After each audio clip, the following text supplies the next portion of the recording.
अक्सर आप लोग कमेंट में पूछते हैं कि रशिया ने यूक्रेन पे इन्वेड क्यों किया, यूएस लेड वेस्टर्न कंट्रीज क्यों सपोर्ट कर रही हैं यूक्रेन को, और अगर कर रही हैं तो सिर्फ बाहर से ही क्यों कर रही हैं, साथ जाके लड़ती क्यों नहीं, और यहाँ हम इंडियंस रशिया को क्यों इतना सपोर्ट करते हैं ये जानते हुए भी कि रशिया ने यूक्रेन पे इन्वेड किया है। तो इस वीडियो में I will try to address all this questions. I hope आपको ये पसंद आएगा। तो शुरू से शुरू करते हैं। देखिए, कहानी रशिया यूक्रेन की ना है और ना कभी थी। ये कहानी शुरू से ही यूएस और रशिया की ही है। यूक्रेन तो बस फंस गया अपनी जियोग्राफी और जियोपॉलिटिकल हिस्ट्री की वजह से। इस सबको अच्छे समझने के लिए हमें इतिहास में थोड़ा पीछे जाना पड़ेगा। ये बात है उस वक्त की जब पूरी दुनिया में ब्रिटेन, फ्रांस, डच जैसी यूरोपियन कंट्रीज का ही डोमिनेंस था। एशिया, अफ्रीका, अमेरिका के साथ साथ लगभग पूरी दुनिया में इन्हीं यूरोपियन देशों की कॉलोनीज थी। उस वक्त ब्रिटेन की नेवल पावर सबसे ज्यादा स्ट्रॉन्ग थी और इसीलिए दुनिया भर में सबसे ज्यादा कॉलोनीज ब्रिटेन की थी। अच्छा, आप उस समय के ब्रिटेन की नेवल पावर को इमेजिन करना चाहते हो ना, तो आप पायरेट्स ऑफ कैरिबियन देख लो। इसमें जैक स्पैरो के रोल को आप किनारे कर दो, सिर्फ ब्रिटेन की नेवल पावर को देखो, आपको एकदम बढ़िया से आइडिया लग जाएगा कि कैसा रहा होगा उस समय का टाइम। इन सभी कंट्रीज को उस समय ग्रेट पावर कहा जाता था। ये आपस में लड़ती थी, इसके अलावा कोई और कंट्री उतनी थी नहीं जो सामने उभर के आए। रशिया में उसमें किनशिप चलती थी और यूनाइटेड स्टेट्स ऑफ अमेरिका ऐसा कुछ एग्जिस्ट ही नहीं करता था। फिर 1776 में अमेरिकन रिवॉल्यूशन के बाद यूएसए बना। इससे पहले वो भी ब्रिटिश कॉलोनी ही था। उस दौर में रशिया और यूएस के बीच में कोई राइवलरी नहीं थी। दोनों अपना अपना खाते कमाते थे। इनफैक्ट आज जो अलास्का यूएस की टेरिटरी है ना, उस वक्त तो रशिया की टेरिटरी था, जिसको रशिया ने यूएसए को कौड़ियों के दाम पे बेच दिया था। मतलब आप समझ लो लगभग 36 सेंट्स पर एकड़।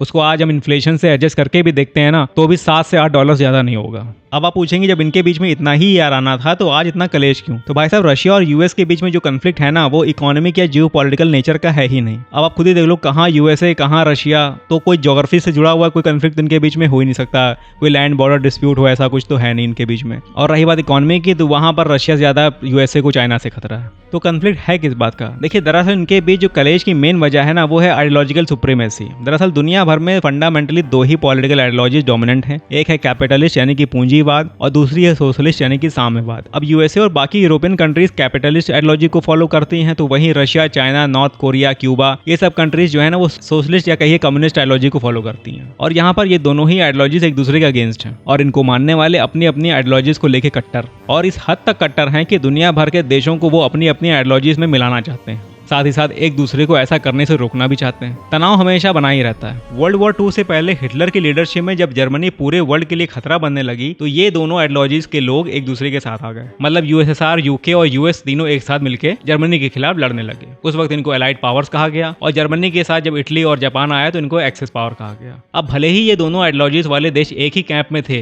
पर एक दूसरे को लेकर इनकी शंका संदेह कम नहीं हुए। ये लोग जर्मनी के खिलाफ एक साथ लड़ तो रहे थे, पर कहीं ना कहीं ये भी सुनिश्चित कर रहे थे कि कहीं अगला इनसे आगे ना निकल जाए। मतलब कहीं यूएसएसआर जर्मनी पे अकेले ही एज ना ले ले, या यूएसए जर्मनी पे अकेले ही एज ना ले ले, क्योंकि जो भी एज लेगा वो सबसे ज्यादा टेरिटरीज लेके जाएगा, वो सबसे ज्यादा डोमिनेंस क्रिएट करेगा। कहा जाता है इसलिए यूएस के तब के प्रेसिडेंट चर्चिल ने सोवियत संघ को जर्मनी के खिलाफ सेकंड फ्रंट खोलने नहीं दिया। इसके अलावा यूएसएसआर जब जापान को इन्वेड करने ही जा रहा था, यूएसए ने उसी समय हिरोशिमा और नागासाकी पे एटम बम गिरा दिए और यूएसएसआर का मौका वहीं खत्म हो गया। वर्ल्ड वॉर खत्म होने के बाद यूएसएसआर और यूएसए नई सुपर पावर बनकर उभरे, तो वहीं ब्रिटेन अपना दबदबा तब तक खो चुका था।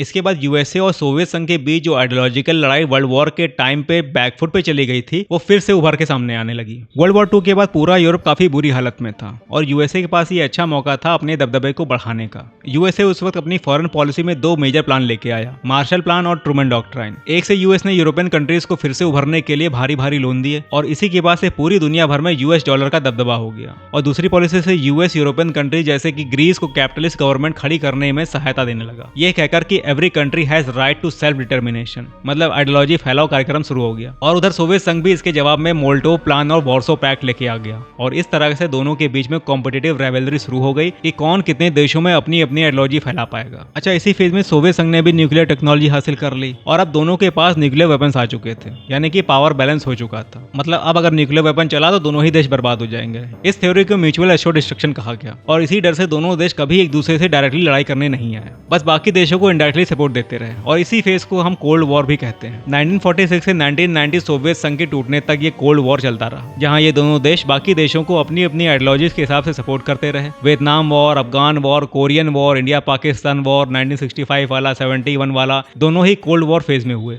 अच्छा, अब इंडिया पाकिस्तान की बात आई गई तो मैं आपको एक बात और बताता हूँ। 1971 में जब इंडिया पाकिस्तान का वॉर हुआ था तब यूएस ने पाकिस्तान को सपोर्ट किया था तो सोवियत संघ ने भारत को सपोर्ट किया था। तब से भारत और रशिया हमेशा एक दूसरे का साथ निभाते आए हैं। इसलिए जब भी बात यूएस और रशिया के बीच में चॉइस की आती है तो हम भारतीय रशिया को ही सपोर्ट करते हैं। अच्छा, कोल्ड वॉर के टाइम पे सोवियत संघ और यूएस के बीच में राइवलरी इतनी ज्यादा बढ़ गई थी कि अगर न्यूक्लियर वेपन ना होते तो वर्ल्ड वॉर 3 उसी वक्त हो जाता। अमेरिका के एक पॉलिटिकल स्कॉलर है केनेथ बॉल्ट्स, उन्होंने कहा था कि nuclears have prevented cold war to become hot. और बात एकदम सही है, क्योंकि 1949 में सोवियत संघ ने अगर न्यूक्लियर टेक्नोलॉजी ना हासिल की होती और बैलेंस ऑफ पावर ना होता तो शायद यूएस और बाकी की कैपिटलिस्ट कंट्रीज जो है ना वो रशिया पे अटैक करके रशिया को खत्म कर देती। पर चूंकि सोवियत संघ ने न्यूक्लियर टेक्नोलॉजी हासिल कर ली थी इसलिए पूरे यूरोप में एक पैनिक सिचुएशन डेवलप हो गई, क्योंकि अब यूएस और यूएसएसआर यानी कि सोवियत संघ बराबर आ चुके थे और सोवियत संघ किसी भी यूरोपियन कंट्री पे अटैक कर सकता था। और इस डर को खत्म करने के लिए यूएस ने नेटो की स्थापना की और एक कलेक्टिव सिक्योरिटी आर्किटेक्चर डेवलप किया, क्योंकि यूएस अब अपने न्यूक्लियर डिटरेंस नेटो मेंबर के साथ शेयर करने वाला था। नेटो का प्रिंसिपल रूल ही यही था कि अगर किसी भी मेंबर कंट्री पे अटैक होता है तो सभी मेंबर कंट्रीज पे अटैक माना जाएगा। और इस तरह से अमेरिका के न्यूक्लियर वेपन का कवर सभी नेटो मेंबर्स को मिल गया।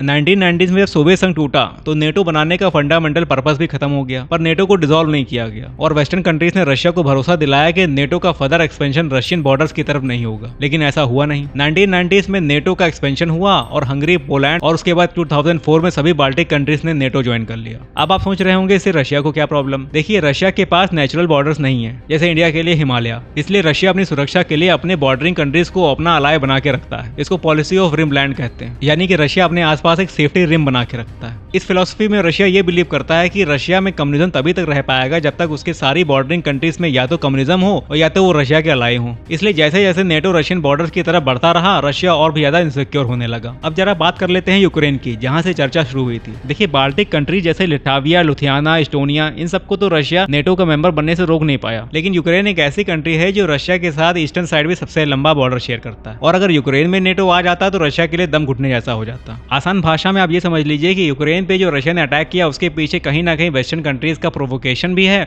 और साथ साथ रशिया की अपनी इनसिक्योरिटी। बाकी यहाँ पे कौन सही है कौन गलत है ये मैं आप पे छोड़ देता हूँ, आप अपने व्यूज कमेंट्स में जरूर बताइएगा।